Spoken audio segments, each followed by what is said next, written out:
Challenging the championships here at the Voice of College Football. Appreciate you all stopping by for the best in discussion, debate, and analysis of college football. We are looking at national championship seasons, and we are either giving the go-ahead justification or we are saying down with that particular national championship selection because that particular team did not earn it, or in many cases as we go back through the BCS era and into the poll era, we are going to find other teams that earned recognition, that earned a shot at the national championship, that earned a share of the national championship.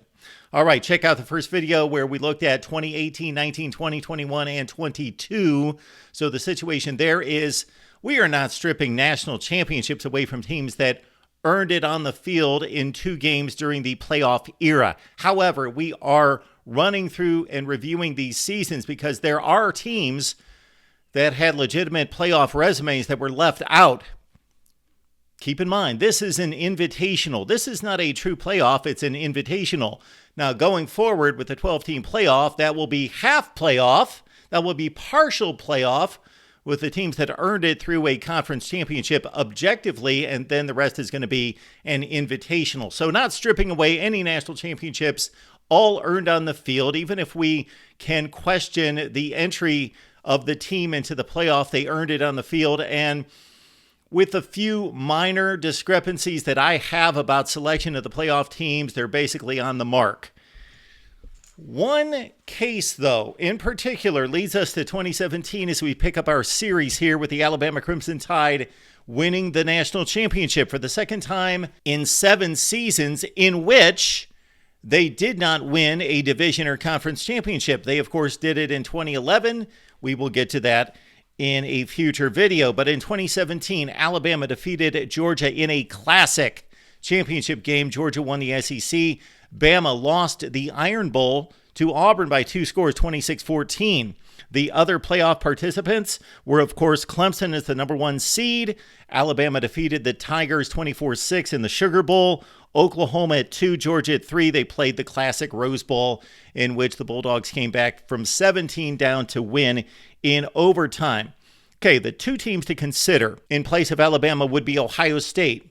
2 losses for the Buckeyes, 11-2. They lost to Oklahoma, and that debacle of a loss for a first of 2 seasons against a mediocre Big Ten team, losing to Iowa by 31 points.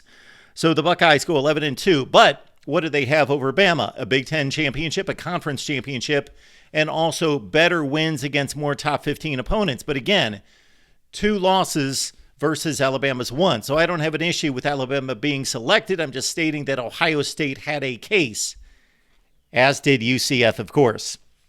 For the first of 2 consecutive seasons, UCF at 12-0 staked their claim. 2 wins over Memphis. The Tigers finished number 20 in the nation. UCF at 12-0. And what is ironic and what is rather amusing to me about the conclusion of the season, of course, is that UCF matched up against Auburn and won the game against the SEC Western Division champ in the Peach Bowl. Of course, Auburn was the team that won 2 games over number 1 teams in November. Number 1, Georgia, then 2 weeks later, number 1, Alabama. UCF defeated the team that defeated the 2 number 1 teams and the 2 teams that competed in the national championship game, and UCF did it in the same stadium. So all recognition goes to UCF. They did not play a strong enough schedule to be considered, in my opinion, for a playoff against these 4 other teams. However, do I recognize them to a certain extent? Yes. Do I believe that they have a valid claim? Do I believe that they are justified in hanging a banner? Yes. I said UCF hang a banner even before they decided to. Maybe they decided, but they didn't announce at the time. And I said, if I'm UCF, president, athletic director, I hang a banner in the stadium and say, national champions, we did all that we could do, 12-0, and then the irony of defeating Auburn in the Peach Bowl, the team that beat the 2 teams competing in the national championship game. A side note would be Wisconsin, of course, 13-1 after the Orange Bowl win against Miami, 12-0 going into the Ohio State matchup in the Big Ten championship game. Wisconsin lost by 1 score. So matchup Wisconsin and Alabama, the Badgers playing in the Big Ten Western Division, and a weak non-conference schedule did not match up in regards to a strength of schedule, but the Badgers did have just the 1 loss and lost just by 1 score, 6 points to Ohio State in the Big Ten championship. 2017 justified in Alabama winning the national championship, but consider the resumes of Ohio State and UCF. Let's move on to 2016. Bama, undefeated, 1 seed. Clemson, 2 seed. Ohio State, 3 seed. Controversy there, of course. Washington, the Pac-12 champion, with 1 loss. Washington played one of the worst schedules in college football. Their big non-conference win was over Rutgers. But Washington, of course, albeit maybe not the best team in the Pac-12 by season's end, as USC went on a run, defeated Washington by 2 scores in Seattle. But Washington, again, won the Pac-12 with 1 loss. So they earned the bid, even though I do not personally believe they were one of the 4 best teams in the country.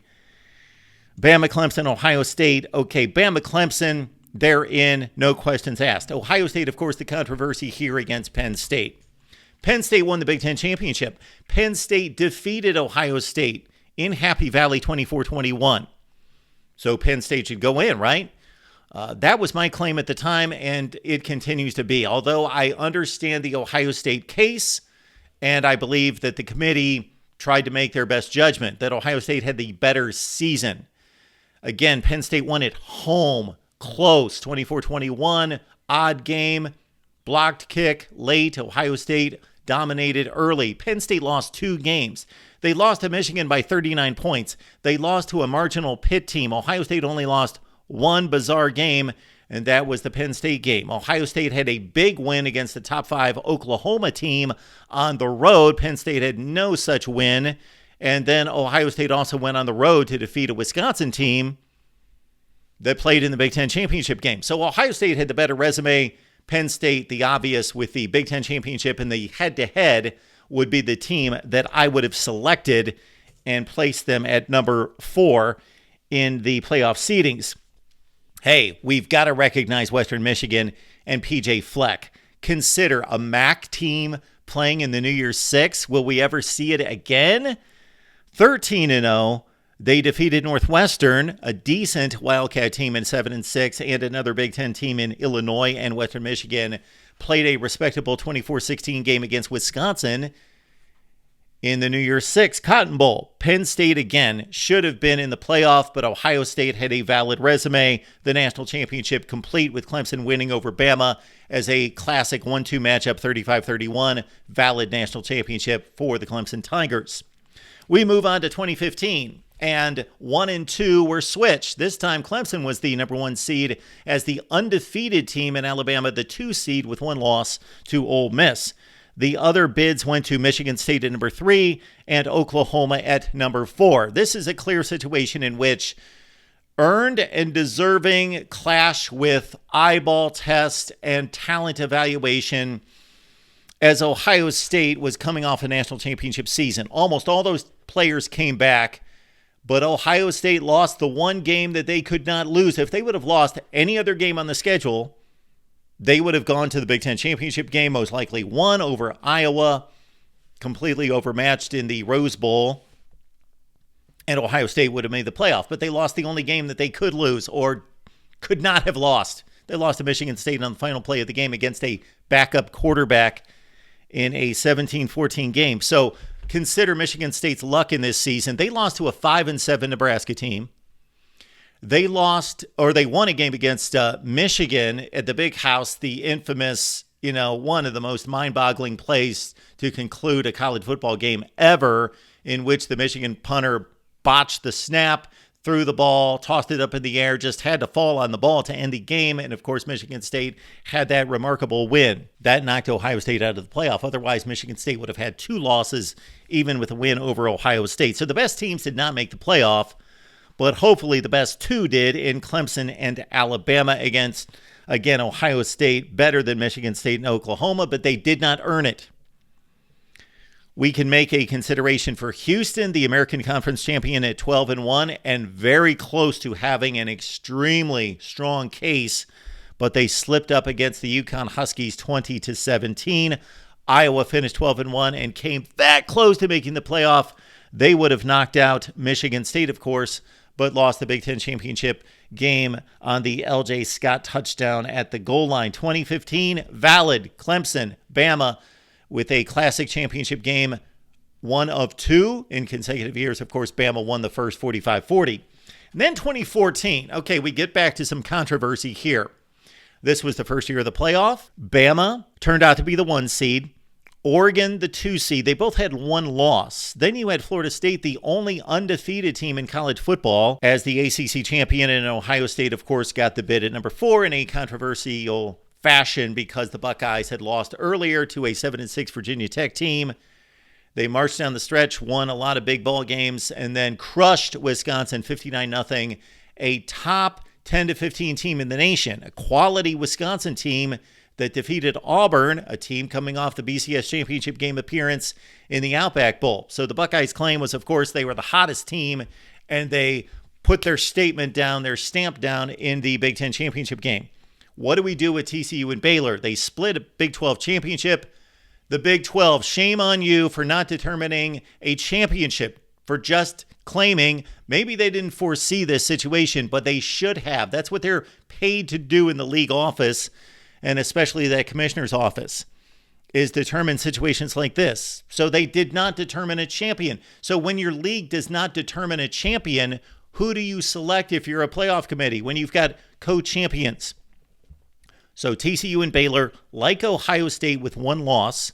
Let's not leave Alabama and Oregon out of this. The only team that should have been completely scot-free into the playoff situation would have been Florida State, undefeated. For some reason, Ohio State is the only team that's targeted because they were the 4 seed and because their ranking languished behind the others because of an early season loss. However, Alabama and Oregon also had 1 loss. So it was really a comparison, or should have been a comparison, between Alabama, Oregon, Ohio State, TCU, and Baylor. So TCU and Baylor fans, sometimes I come across these fan bases and they have an angst against Ohio State. Well, it's not Ohio State's fault. It's the committee's selection, number 1. And then, of course, it's Alabama and Oregon with 1 loss as well. The right team was selected. Ohio State won a Big Ten championship game. They had to play an extra data point against a quality team and crushed them. However, I understand, and this is the reason we're doing this series, I understand the plight of TCU and Baylor, conference champions with 1 loss. There should be an expanded playoff. Conference champions should be included. No Big 12 championship game. Baylor won the game head-to-head, of course, against TCU, 61-58. The Baylor Bears lost to West Virginia. 2014, the crowning of a national champion, in a sense, justified the playoff committee and their selection of Ohio State, as, of course, the Buckeyes went through Bama and Oregon to win the national championship, the first in the playoff era. And again, justified in a sense, but I tend to look at, of course, what happened on the field prior to the selection, because we cannot look at hindsight, that being 2020. We are marching through each and every season. And even though we have yet to do it now, we will name different national champions, whether we are going to strip a national championship at times, or we will replace a particular team, or we will add to shares of national championships. We are recognizing the national championships that were earned right here at the Voice of College Football. Your comments below. We've looked at 2014 through 2017 in the playoff era. Now it gets really good as we go to 2013 and the BCS championship game on back through history right here at the Voice of College Football.